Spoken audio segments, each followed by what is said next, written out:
Olá, meus amores. Nós estamos aqui para a nossa primeira videoaula, então nós vamos fazer essa videoaula com uma pequena revisão. Revisão daquilo que nós já vimos em sala. Então, acredito que vai ser bem tranquilo para todo mundo, ok? Bom, nós vamos começar aí com texto, contexto e discurso. O que é o texto? Vamos ver cada um por partes, né? O que é o texto? O texto ele é formado por um conjunto de palavras que se organiza em uma frase ou período, caso contenha um verbo.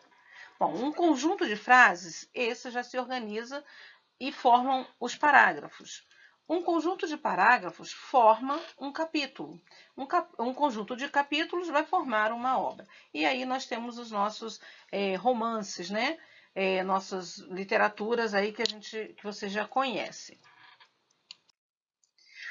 Bom, nós temos também aí no texto, nós vamos ter, dentro dessa narrativa, nós vamos ter vários tipos de discurso.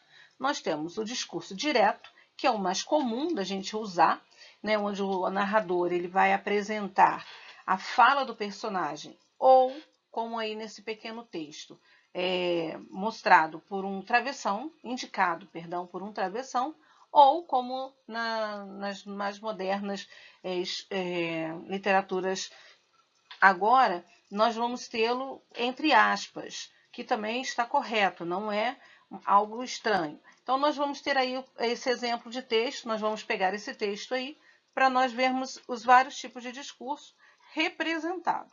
Aí nós temos, a professora chegou e disse aos alunos, vocês trouxeram a pesquisa que eu havia solicitado? Todos responderam, trouxemos, professora. Então ela disse, parabéns pela responsabilidade, pois agora poderemos começar o trabalho. Nós vemos aí que está bem dividido, bem separadinho aí, tanto a fala do narrador quanto a fala do personagem. Então vamos seguir adiante. Aqui nós temos o discurso indireto. O que é o discurso indireto? É quando o narrador interfere na fala do personagem. Ele conta aquilo que o personagem disse em terceira pessoa. As palavras do personagem já não são mais representadas ali com o travessão ou aspas. Então, o narrador ele usa uma tradução, uma espécie de tradução, entre aspas, né? Então, vamos ver como ficou aquele texto. Quando chegou, a professora perguntou aos alunos se ele havia trazido a pesquisa solicitada. Eles responderam que sim. Ela, então, os parabenizou pela responsabilidade, dizendo que já poderiam começar o trabalho. Viram que aqui não tem aspas, não tem travessão, e nós temos aqui a fala do narrador apenas. O narrador contando como foi a cena em sala de aula. Então, vamos mais adiante. Espero que esteja dando para vocês recordar, ok? Bom, aqui nós temos o discurso indireto livre. Mas o que é esse discurso indireto livre? Nunca ouvi falar, mas já viram. Na prática, vocês já viram, sim. Porque é o discurso que está presente na grande maioria dos romances de hoje, que é a combinação dos dois recursos, dos dois discursos anteriores, confundindo as intervenções do narrador com a dos personagens. É uma espécie mais econômica de escrever, né? Nós podemos ver aí, ó, pelo próprio texto que a gente já veio observando no discurso direto e no discurso indireto. Aí ele tem apenas duas linhas. Então, nós temos aí o exemplo. Parabéns pela responsabilidade, pois agora poderemos começar o trabalho. Foi o que disse a professora aos alunos. Bom, veja aí que a gente teve a participação do narrador e a participação do personagem. Mas onde está a fala do personagem? A fala do personagem ela está aí logo no primeiro período. E a fala do narrador está no segundo período. Então, nós temos que ter um pouco de atenção para isso, né? Para quando nós formos ler, a gente ver, destacar realmente que tipo de discurso que eu estou lendo. É o discurso direto, é o indireto livre, como é que esse autor escreveu, tá bom? Cada autor tem a sua intencionalidade para escrever, não podemos esquecer isso, ok? Bom, dentro do texto, nós vamos ter o cotexto e o contexto. O que é o cotexto? O cotexto ele é a divisão do texto em partes para explicar alguém.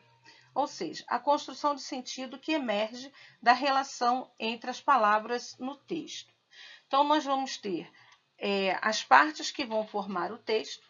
Então, elas vão se chamar cotexto. E o contexto, ele vai ser a relação entre o texto e a situação em que ele foi escrito. Nós vamos ver isso mais na frente, num exemplo do poema de Ferreira Goulart. O contexto é o que está ao redor. Por que o autor escreveu dessa forma? O que ele estava vivendo? Como que ele estava naquele momento? Será que esse poema ou esse romance, ele quer nos trazer algo? Isso é o contexto. O que o autor estava vivendo para trazer esse personagem desta forma? Então, vamos adiante aí. Olha aí o exemplo do qual falei. Entre lojas de flores e de sapatos, bares, mercados, boutiques, viajei num ônibus estrada de ferro Leblon. Digo adeus à ilusão, mas não ao mundo, mas não à vida, meu reduto e meu reino. Do salário injusto, da punição injusta, da humilhação, da tortura, do terror, retiramos algo e com ele construímos um artefato, um poema, uma bandeira. Este poema é de Ferreira Goulart, como eu já falei no slide anterior. O nome dele é Agosto de 1964. Bom, muito fácil, até mesmo pelo título do poema, identificar o contexto em que está inserido esta obra. Então, nós temos aí como contexto a ditadura militar brasileira. Né? Então, é claríssimo isso aí. Fala de tortura, fala de humilhação, fala de terror, né? E esse contexto, até mesmo pelo próprio título, né? O contexto é esse, não tem a menor dúvida. Então, e o que é o cotexto nesse texto? Então, vamos ver aí na prática o que é o cotexto. O cotexto foi o conjunto de palavras que Ferreira Goulart usa para compor o poema. Com essas palavras, com esse conjunto de palavras, ele molda no poema o cenário da cidade do Rio de Janeiro. Bom, olha lá, no quinto verso, lá na primeira estrofe do quinto verso. No ônibus Estrada de Ferro Leblon. Olha, ele está mostrando o cenário do bairro Leblon. Né? Ele está dentro do ônibus, esse eu lírico. Então, e ele está insatisfeito. Olha só o que vai dizer lá nos versos abaixo, né? Digo adeus à ilusão, mas não ao mundo. Ou seja, ele não está desistindo. Então, o contexto, esse cenário aí do Rio de Janeiro que ele está mostrando, ele também mostra uma pessoa que está insatisfeita. Ela não desiste do mundo, mas ela está insatisfeita com a situação que está vivendo. Deu para entender isso?